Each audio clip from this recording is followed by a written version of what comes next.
আসসালামু আলাইকুম রহমতুল্লাহ। এই যে দেখছেন শান শৌকত বিল্ডিং, কি হবে? এগুলি কি থাকবে?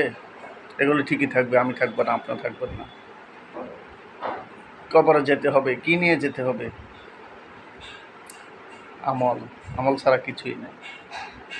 কেমন আমল? সঠিক আমল হতে হবে। পরনিন্দা থাকা হবে না, হিংসা থাকা হবে না, অহংকার থাকা হবে না,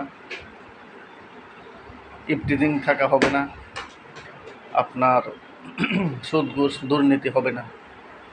এই সমস্ত আমল দিয়ে হবে না। আপনি নামাজও পড়বেন, দুর্নীতিও করবেন, আপনার লুচ্চামিও করবেন, ময়মুরব্বি মানবেন না, ইসলামী টিকটক করবেন না, আপনার এই কী বলে নগ্ন ভিডিও করবেন, এটা হবে না।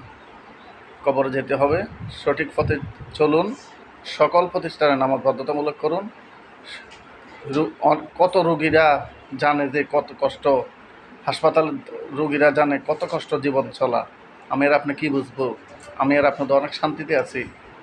সবাইকে সবাই শেয়ার করে দিবেন, সবাই নামাজ পড়বেন, সবসময় 5 ওয়াক্ত নামাজ ঠিকঠাকভাবে আদায় করবেন। আপনার পাশে যারা আছে সকলকে নামাজের জন্য তাগিদ দিবেন। আসসালামু আলাইকুম রহমতুল্লাহ।